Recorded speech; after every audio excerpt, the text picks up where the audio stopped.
Is it an overstatement when I say, look, anything that you give for Santé Quebec to control, there's reason for concern? It's going to be a disaster.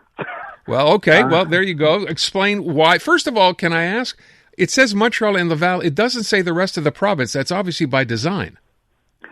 Yeah, absolutely by design. So in the rest of the province, it's a mishmash of private enterprise, nonprofits, and cooperatives. So basically everybody's making money from emergency pre-hospital care. And in Montreal, it's the only Urgence Santé Montreal and Laval is a para-public corporation. So, of course, you would definitely go after the part that's actually working. Okay, I don't understand. So what is the rationale behind this? What have you found out from the government as to why this is being done to begin with? I can't figure out what the rationale is. Inflict maximum chaos before you lose the next election. You'd have to talk to a political strategist. The rationale that they've stated for media consumption is that there'll be $35 million in savings. However, just want to mention that so the cost of an ambulance transport is $125 base rate plus a certain amount per kilometer. Hasn't been changed in 27 years. Among the lowest in Canada. If they were to raise it by $100, they'd bring in the annuity would be $35 to $50 million a year. But hey, let's attack Urgence Santé. Wait a second. Are you telling me that base price for Urgence Santé has not changed in 27 years? Across the province. So yeah, that's crazy. I wrote about it actually yesterday. It's incredible. Okay, so, but wait a second. I want to understand this. I want our listeners to understand as well. Elsewhere in the country, right, like major cities, right, Halifax, Vancouver, etc., they have also centralized or like Urgence Santé services as well. Why is it any different there than it is here? Great question. So, for instance, Calgary, Vancouver, Halifax, they all have completely integrated provincial systems. So if wherever you are in those provinces, the EMS system and paramedics with full advanced life care, it's fully integrated. It's the same system wherever you are. In Quebec, we don't have that. As you know. So that's what we started with, this idea of everywhere else outside of Montreal and Laval, it's that hodgepodge that you described. So it is not integrated. It's not even close to being integrated.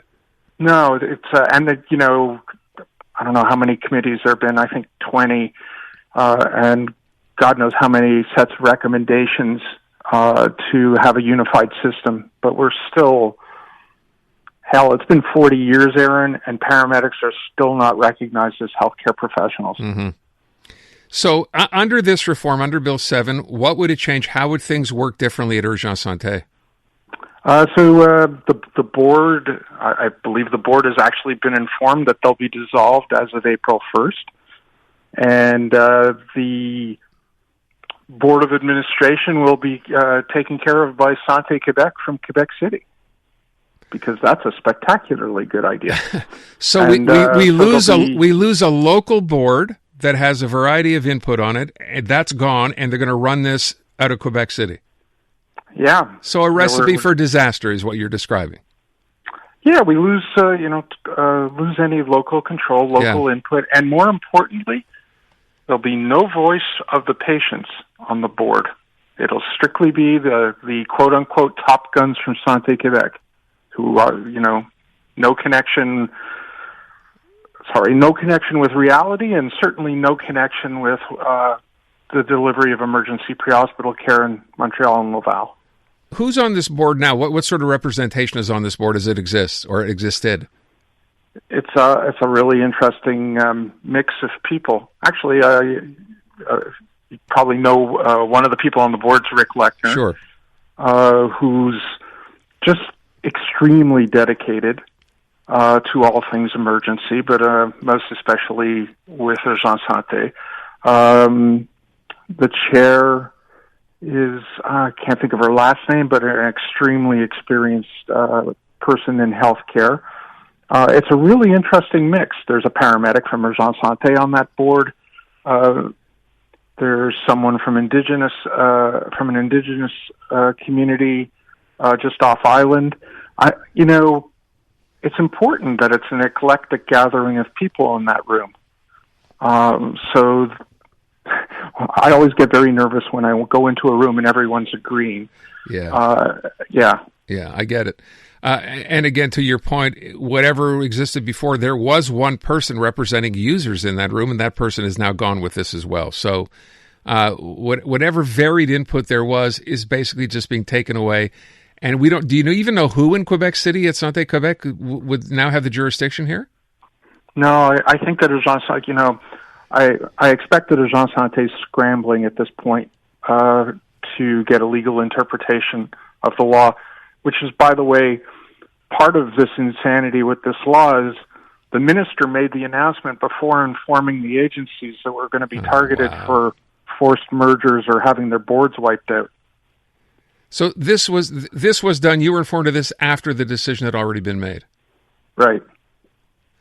This happens. I can't tell you how often this happens in situations here where I will ask the person who's affected, were you in consultation with the government? And the answer seems to always be, no, we only found out after the fact, or we found out after we heard it, on the media, or from the media.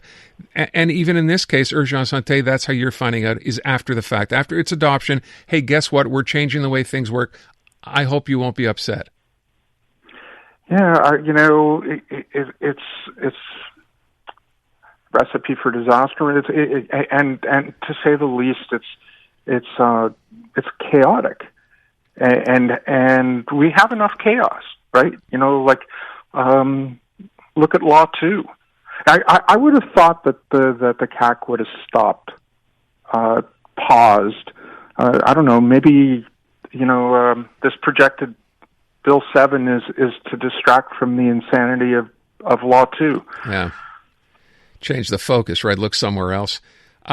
Look, at the end of the day, it's like everything else. When you sort of mentioned this off the top, and I wasn't aware of this, that this is supposedly, right, going to save $35 million. In the name of budgetary efficiency, we're going to take an organization that was doing what it does and has done it very, very well, and just hope for the best by letting someone run it from, 150 miles away. Yeah, exactly. And no one has really explained how this is going to affect the paramedics and the emergency medical dispatchers and the logistics people and the administration. Urgence Santé just named a new director general. And for the very first time, and I'm on your show a lot, and I would love to come on your show one day and go, wow, everything's working great. Yeah. But typically I'm on your show and we're talking about how things are breaking down. And, Urgence Santé just named a really progressive PDG, a new director general, and things were really looking up. And now it's, no one knows what's on the short-term horizon, but it ain't looking good. Wow. Hal, I don't know what to say beyond that, except, like so many of these other situations, be they doctors, medical specialists, teachers, whoever that happens to be, maybe the only thing to look forward to is the fact that, there is a provincial election coming up, roughly a year away, and hopefully this will be one of the things that changes if this government is in fact thrown out. So we'll have to wait and see. Look, I wish you guys the best.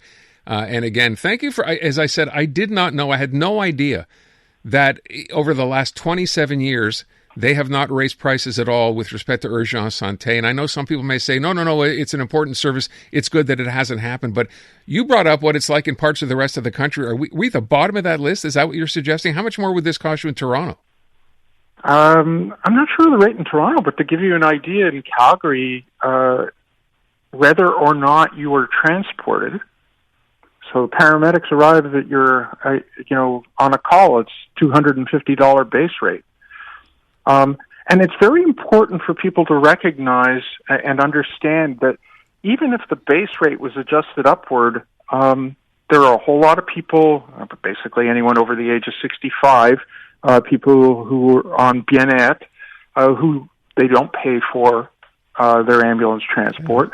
And those who do pay, it comes out of our insurance. So if they raise the base rate, it's really not going to affect how the service is provided, other than there'll be money to invest in the service. You've heard the chaos. Now you can see it. Oh my God. Watch all your favorite podcasts from start to finish right inside the free iHeartRadio app. Gets the blood going, huh? Catch every laugh and eye roll on shows like the Tom Green Farmcast and Park the Bus, now with full video. We're building a ramp for Tony Hawk. It's the same hosts and the same chemistry with all the hilarious moments you've been missing right on your screen. Cheers. Open the free iHeartRadio app, search video podcasts, and tap watch